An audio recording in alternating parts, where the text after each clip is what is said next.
महाशिवरात्रि के दिन पूजन का शुभ समय क्या है? जैसा कि आप सभी जानते होंगे, महाशिवरात्रि का त्योहार इस बार मंगलवार 1 मार्च को है। पूरे देश में बड़ी ही धूमधाम के साथ ये मनाया जाता है और इस बार महाशिवरात्रि के मौके पर जहां शिवयोग रहेगा, वहीं 5 ग्रहों का विशेष संयोग मकर राशि में होगा। और ऐसे में इन स्थितियों में महाशिवरात्रि का पर्व शिव भक्तों के लिए बेहद खास और लाभप्रद रहने वाला है। ऐसे में महाशिवरात्रि के दिन और रात के लिए पूजा के लिए शुभ मुहूर्त, शुभ समय क्या रहेगा? किस चौगड़िया में शिव जी का पूजन करना अति शुभ रहेगा? आइए जानते हैं महाशिवरात्रि के पूजा मुहूर्त को थोड़ा विस्तार से। महाशिवरात्रि का त्योहार भगवान शिव शंकर भोलेनाथ को समर्पित हिंदू धर्म के बड़े त्योहारों में से एक है और महाशिवरात्रि पर व्रत और 4 पहर की पूजा का भी बड़ा महत्व बताया गया है। 4 पहर की पूजा का मुहूर्त क्या रहेगा? तो आपको बता दूं, ऐसा कहा जाता है कि इस दिन शिव जी को 4 पहर पूजने से मन की सारी मनोकामनाएं पूरी हो जाती हैं। महाशिवरात्रि पर अगले पहर की पूजा मंगलवार को शाम 6:21 से शुरू होगी, जो कि 9:27 तक रहेगी। फिर रात के मुहूर्त की पूजा 9:27 से 12:33 तक रहेगी। इसके बाद बुधवार की रात 12:33 को शुरू होगी अगली पूजा, जो कि 3:39 तक रहेगी रात के समय। और अंतिम पहर की पूजा 3:39 से सुबह 6:45 तक रहेगी। अब इन समय में भी बहुत ही ज्यादा शुभ मुहूर्त क्या रहेगा? अगर आप इस शुभ मुहूर्त में पूजा करते हैं तो आपको बहुत ही अच्छा लाभ मिलेगा। सबसे पहले तो आपको बता दूं, महाशिवरात्रि पर सुबह 11:47 से दोपहर 12:34 तक अभिजीत मुहूर्त रहेगा और अभिजीत मुहूर्त सभी मुहूर्तों में सबसे बड़ा और महान मुहूर्त माना जाता है। अगर आप भगवान शिव शंकर की सर्वप्रथम पूजा करना चाहते हैं तो इसी अभिजीत मुहूर्त में करने से आपको सर्वार्थ सिद्धि योग के तहत सर्व मनोकामना का पूरा फल मिलेगा। इसके बाद अगली पूजा का मुहूर्त 2:07 से शुरू होगा, जो कि 2:53 तक विजय मुहूर्त रहने वाला है। पूजा के लिए कोई शुभ कार्य करने के लिए ये दोनों ही मुहूर्त सर्वश्रेष्ठ होते हैं। इसके बाद शाम को 5:48 से 6:12 तक गोधूली मुहूर्त रहेगा। अगर आप अभिजीत और विजय मुहूर्त में पूजा किसी कारणवश नहीं कर पाए हैं तो आप गोधूली मुहूर्त में भी पूजा कर सकते हैं। अब यहाँ पर एक बात आपको और ये ध्यान में रखनी चाहिए कि महाशिवरात्रि पर भगवान शिव शंकर की पूजा में ये चीजें बिल्कुल भी अर्पित ना करें, क्योंकि कुछ ऐसी चीजें हैं जिनका उपयोग भगवान शिव शंकर यानी स्वयंभू की पूजा में उपयोग नहीं किया जाना चाहिए। उन चीजों में कौन कौन सी शामिल है? सबसे पहले बात करें शंख। शास्त्रों में ये उल्लेख है दोस्तों कि महाशिवरात्रि के दिन भगवान शिव शंकर की पूजा में शंख को भूल कर भी शामिल ना करें, क्योंकि शंखचूर नामक असुर का वध भगवान शिव ने किया था और इसीलिए उनकी पूजा में इसे शामिल करने की मनाही होती है। वहीं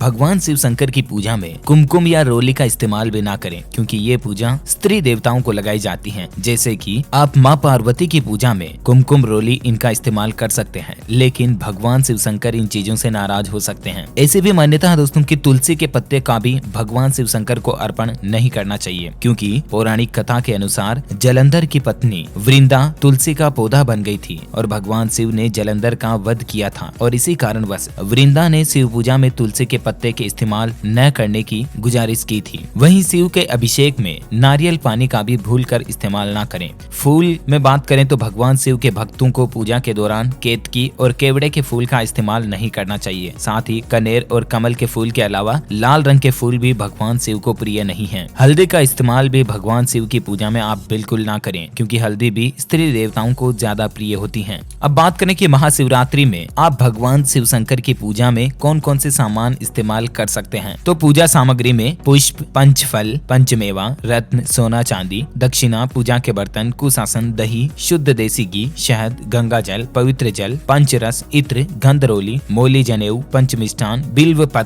पत्र और धतूरा, ये 2 भगवान शिव की पूजा में जरूर शामिल करें आप। इसके अलावा भांग, बेर, आम्रमंजरी, जौ की बालें, तुलसी दल, मंदार पुष्प, गाय का कच्चा दूध, ईख का रस, कपूर, धूप, दीप, रुई, मलियागिरी, चंदन, शिव व माँ पार्वती की श्रृंगार की सामग्री, जिसमें आप माँ पार्वती की श्रृंगार सामग्री को अलग से उन्हीं की पूजा में इस्तेमाल करें। दोनों को मिक्स अप ना करें। तो ये सामग्री, इनमें से जहाँ तक हो सके अधिकतम सामग्री का इस्तेमाल आप भगवान शिव शंकर की पूजा में जरूर करें। शिव शंकर की पूजा करने दौरान आपको माँ पार्वती, गौरी माता और भगवान गणेश का भी स्मरण करके उनका भी पूजन जरूर करना चाहिए। वहीं संकल्प करते हुए भगवान गणेश व माता पार्वती का पूजन करें। फिर नंदीश्वर, वीरभद्र, कार्तिकेय एवं सर्प का संक्षिप्त पूजन भी आपको जरूर करना चाहिए। ध्यान रहे इस पूजन में स्त्रियां कार्तिकेय का पूजन ना करें। इसके पश्चात हाथ में बिल्व पत्र एवं अक्षत यानी कि चावल लेकर भगवान शिव का ध्यान करें। भगवान शिव शंकर का ध्यान करने के बाद आसन, आचमन, स्नान, दही स्नान, घी स्नान, शहद स्नान, शक्कर स्नान भगवान शिव शंकर के शिवलिंग को जरूर चढ़ाएं। इसके बाद भगवान का एक साथ पंचामृत स्नान कराएं, फिर सुगंध स्नान कराएं और फिर शुद्ध स्नान कराएं। अब भगवान शिव को वस्त्र चढ़ाएं, वस्त्र के बाद जनेऊ चढ़ाएं, फिर सुगंध, इत्र, अक्षत, पुष्पमाला, बिल्व पत्र चढ़ाएं। फिर भगवान शिव को अलग अलग प्रकार के फल चढ़ाएं। इसके बाद धूप दीप जलाएं। हाथ धोकर भोलेनाथ को नैवेद्य लगाएं। नैवेद्य के बाद फल, दक्षिणा आदि चढ़ाकर आरती करें। इसके बाद कोई भूल चूक रह गई हो तो उसके लिए क्षमा याचना करें और अंत में आपकी जो भी मनोकामना है भगवान शिव से आप मांगना चाहते हैं वो जरूर मांगे। तो उम्मीद है दोस्तों महाशिवरात्रि के त्योहार को लेकर पूजन सामग्री, पूजन विधि और पूजा के शुभ मुहूर्त से संबंधित ये महत्वपूर्ण जानकारियां आपको जरूर जानने मिली होगी। और भी आपके नाम का राशिफल अगर आप जानना चाहते हैं महाशिवरात्रि के पर्व से ही तो मुझे नीचे कमेंट करके बताइएगा जरूर। वीडियो को लाइक और शेयर करना और आप हमारे चैनल DLS न्यूज को सब्सक्राइब करके बेल आइकॉन जरूर दबा देना। Thank you, take care, good bye, जय हिंद, जय भारत, वंदे मातरम।